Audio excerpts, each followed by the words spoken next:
going on YouTube? Welcome to another video. Joining me here for a back workout. And this video is going to be a little bit different. Normally I'll do chest and shoulders after a back day, but looking back at my log, it looks like I was sick. So this was like a week before Thanksgiving.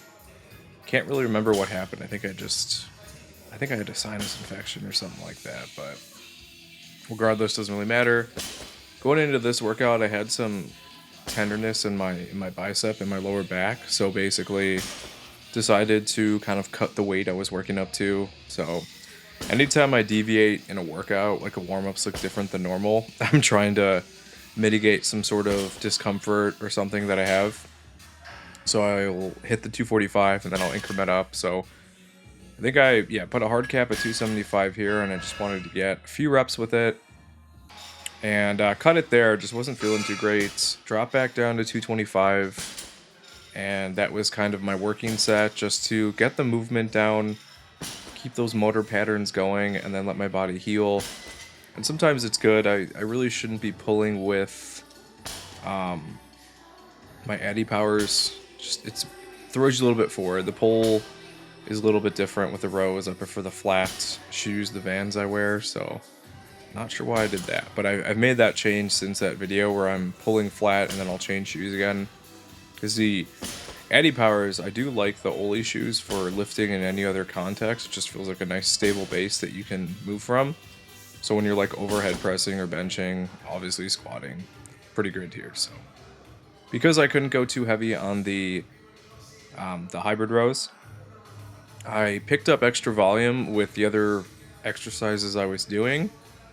So like I did a full warm up with the Avenger row, so I went from like a plate all the way to my working sets of 110 pounds here. So this exercise, still working up and just adding weight over time to try and get to, a heavy enough set. I am still trying to find my upper range on this, especially factoring in the heavy movements that come before. So that's kind of been my thing here.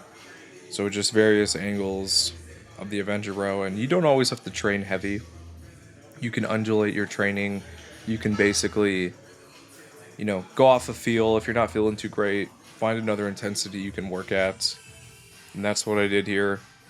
And I moved on to the T-bar row, and the same thing here. I started off with one plate and just kind of worked up. And honestly, for me though, it felt good. Sometimes getting a nice pump, doing rep work is super beneficial for recovery. You're not stressing that CNS system with the heavier lifts. And sometimes just getting blood flow into the sore muscles and sore area just really helps spur healing and growth and stuff like that too. So, your workouts don't always have to be linear. Obviously, try to do the work you're trying to do in order to keep making progress. But when it comes to the heavy stuff, you can definitely take your time and kind of shift focus if maybe you wake up and your lower back's sore and you don't feel like squatting too heavy or overhead pressing. You really just have to make sure you understand your body, you know what the signs are to avoid injury, and that's the thing. It's almost second nature to me at this point.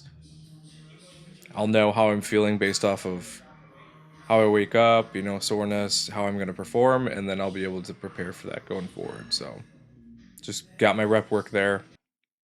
Transitioning into the lower body. So usually on Fridays I'll do some form of pressing, essentially, right? We're doing some close grip bench press and then some shoulder, chest, and pec work. And I skipped this Friday. I think I was not feeling good. I think it was a sinus infection. And then I just moved into Saturday squat day, which I think I lowballed too, though. I wasn't feeling too great. You'll see kind of the upper limit for the workout is not what we're used to. But just focusing on, taking my time, performing things correctly, and kind of going from there. So for me, at least, we don't always have to put our foot on the gas pedal and push through. I'd rather be healthy, be able to do what I need to do, and kind of go from there. So you'll see in this workout, kind of numbers that are pretty low that I would consider warm-ups. And for me, that's fine because I know I'm going to recover. I'm going to come back and hit these numbers again, which in subsequent videos, spoiler alert, you will see. So majority of this stuff is just for getting the movements down, getting in the gym, moving around, going from there, and being able to keep those motor patterns going. I've mentioned before in previous videos, if I shy too far away from the motor patterns, I get like increased soreness. It's like I've never lifted before, which is kind of embarrassing. So I try to avoid that. I like having a smooth workout where I can get into the movement, do things correctly, and just go from there. Anytime there's any sort of like struggle or difficulty, it does temporarily throw me off though, but I am going to kind of mitigate around it. So you'll see on these squats, I'm definitely descending a little bit slower, and that's fine. It's not too big of a deal. Just taking my time doing what I can do. Internally, I know I was definitely struggling. I was definitely not feeling too great.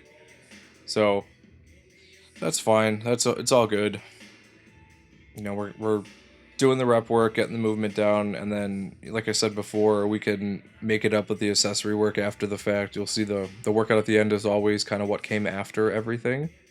And sometimes these are good resets. They're natural, like, sort of deloads that you can do. Obviously, I do like a scheduled deload where I know there's a week where my only goal is to recover, eat, and kind of benefit from there. I think that's important. But, you know, life happens. People get sick.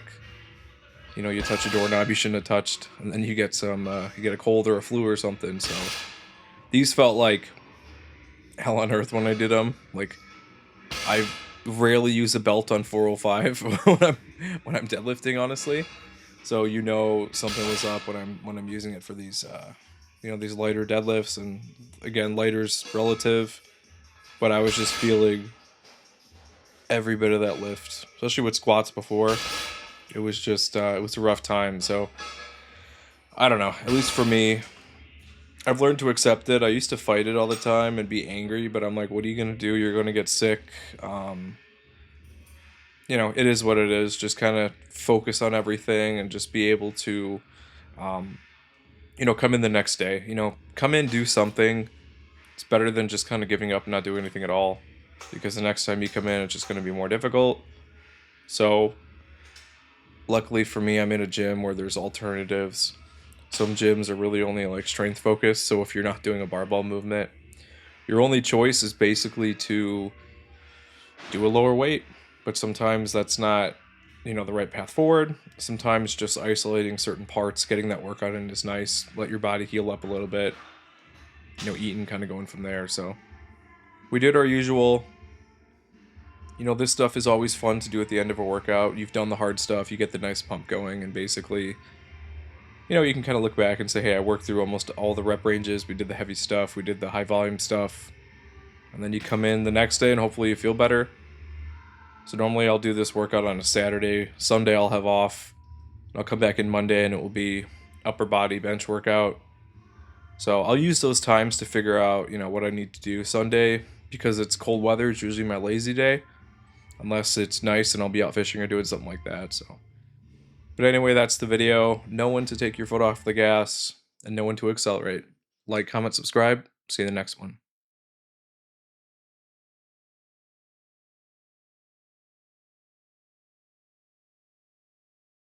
Thanks for watching the latest video. If you want to help support the channel, I actually own my own wet shaving and grooming e-commerce website where everything's handmade by me.